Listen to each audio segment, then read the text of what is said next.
बंधुवर पीयूषवाणी के भाग वीडियो के माध्यम से आप सभी की सेवा में समय समय पर प्रसारित करने की कोशिश करेंगे।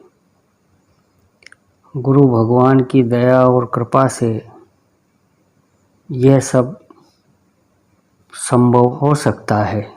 यदि आपने अभी तक इस चैनल को लाइक सब्सक्राइब न किया हो तो कृपया करने की कृपा करें और कमेंट करके ये अवश्य बताएं कि आपको प्रयास कैसा लगा।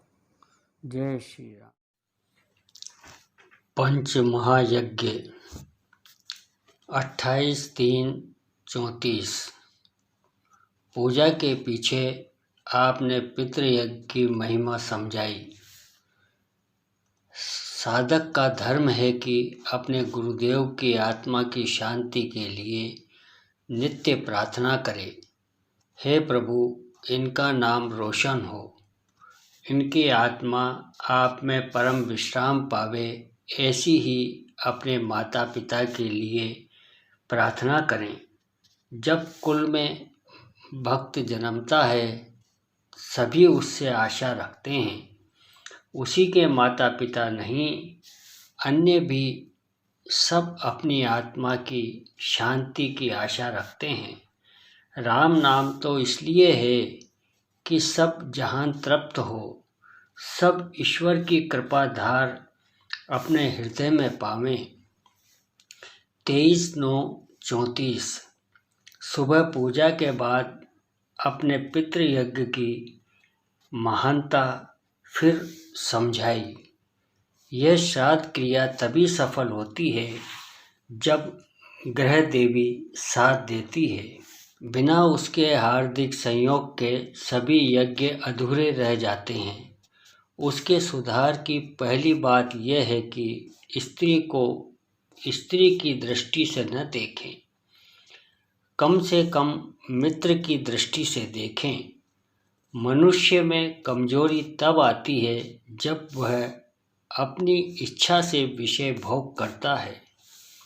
पुत्र का धर्म है अपने पिता पितामह आदि के लिए जितना बन पड़े करे। बिना पितृयज्ञ किए खाना धर्म नहीं है। 26/6/34। पितृयज्ञ करना परम धर्म है। माता पिता गुरु माता आदि सबकी आत्मा के कल्याणार्थ प्रार्थना मन वचन और कर्म से योग्य है। सती स्त्री हमें नरक की अग्नि के ताप से बचा देती है। उसके लिए प्रार्थना नित्य होनी चाहिए। हे प्रभु, इन्हें अपनी दया कृपा से सुमार्ग पर चलने का बल दीजिए। अगर शरीर में नहीं है तो जिस किसी मंडल में उलझी हो वहाँ से निकाल कर अपनी ओर कर लीजिए। संसार के रस्म रिवाज। 11/7/35। शाम को आप भक्तजनों से बुरी रस्मों को दूर करने की चर्चा कर रहे थे। या तो अमीर या फकीर ही ऐसा कर सकते हैं, क्योंकि उन्हें कोई कहने वाला नहीं है। वे हिम्मत देने वाले होते हैं।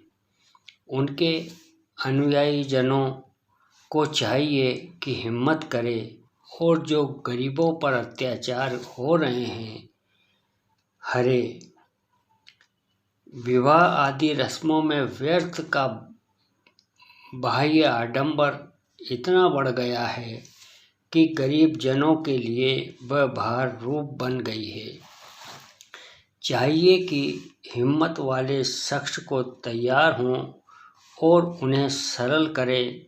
गुरुदेव आत्मबल देते हैं, हिम्मत बढ़ाते हैं। आत्मा में तो कोई दोष है नहीं जो वे उसे सुधारें। संसार के रीति रिवाजों को शुद्ध करते हैं।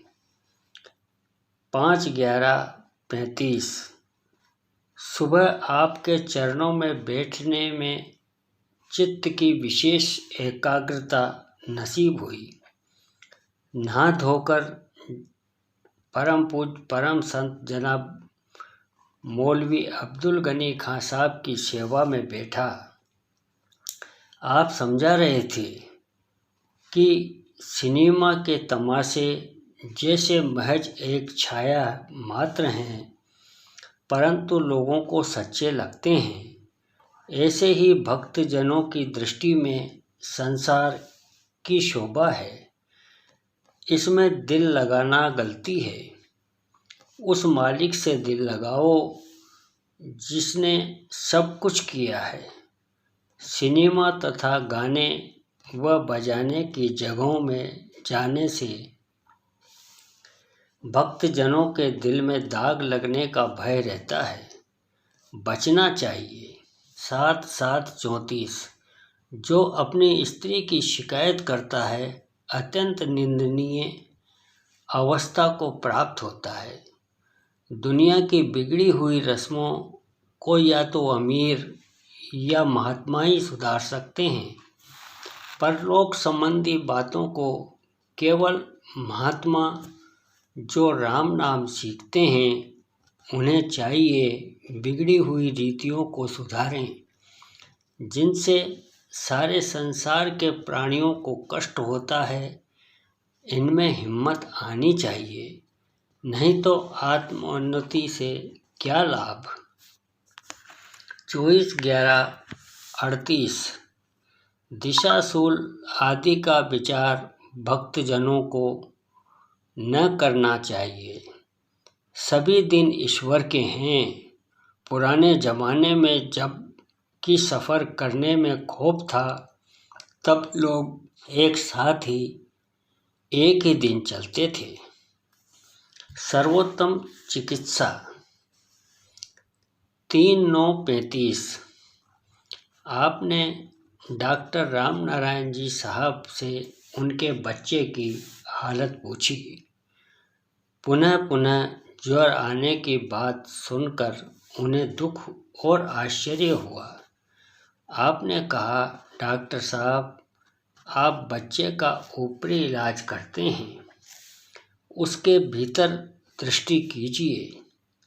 यह रोग कहाँ से उदय हुआ है, क्योंकि रोग का उद्गम केवल एक व्यक्ति का दोष नहीं है। कभी कभी कुल का, कभी कभी माता पिता का दोष उत्तरदायी होता है। विचारशील वैद्य भीतर बैठकर प्राणों की खोज करते हैं, तब रोगी को आरोग्य प्रदान कर पाते हैं।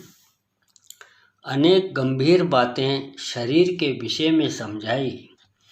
सब भाइयों के चले जाने पर एक शारीरिक क्रिया के प्रसंग में आपने फरमाया, हाँ, इससे दिमाग को लाभ पहुँचता है। ये देखा होगा कि ऐसी ही अनेक बातें हैं। कहाँ तक बताऊं? जो बताऊं तो आप लोगों के पास समय नहीं। जो कर सकें बताना व्यर्थ होगा। फिर आप उठकर विश्राम करने चले गए। 30/12/36। एक भाई बड़े दिन की छुट्टियों में पधारे। आपने फरमाया, हमारे लालाजी साहब अंग्रेजी दवा के बहुत खिलाफ थे। सबसे उत्तम वह आयुर्वेदिक इलाज कहते थे। उसके बाद होम्योपैथी, अंग्रेजी दवा ने इस देश के लोगों को कमज़ोर कर दिया और औरतों को ताकतवर। उसकी गर्मी से दिनों दिन कमज़ोरी बढ़ती जा रही है। रोगी को चाहिए कि जिस वैद्य का इलाज करें उस पर श्रद्धा रखें, ईश्वर से उनके कल्याण के लिए प्रार्थना करें। हे प्रभु, मुझे विश्वास दीजिए कि मैं अच्छा हो गया। 9/8/35 इलाज के बारे में आपने फरमाया कि जनाब लालाजी साहब आयुर्वेदिक इलाज पसंद करते थे, लेकिन डॉक्टरी इलाज से बहुत घबराते थे। वे स्वयं पानी का इलाज, जल चिकित्सा सर्वोच्च मानते और उसी को अपने ऊपर करते। 10/8/35 आपने फरमाया जनाब लालाजी साहब की जुबान सही है, इसलिए आयुर्वेदिक इलाज डॉक्टरी इलाज से उत्तम है। 5/8/34 कल आपने फरमाया कि वैद्य को लालची न होना चाहिए, रोगी के लिए खुद दवा बनाकर दें, ईश्वर पर भरोसा रखें, जल्दी न करें, रोगी के सामने कोई ऐसी बात न कहें कि उसकी हिम्मत टूट जाए, उसे खुश दिल बनाए रखें। बंधुवर, अगर आपको ये वीडियो और प्रयास अच्छा लगा हो तो हमारे YouTube चैनल राम समाधि आश्रम संत थानेदार को सब्सक्राइब करते हुए लाइक करने की कृपा करें, अधिक से अधिक शेयर करें और एक विनम्र निवेदन है कि आध्यात्मिक लाभ हेतु वीडियो को पूरा सुना करें। कमेंट करके हमें ये अवश्य बताएं कि ये वीडियो आपको कैसा लगा। धन्यवाद।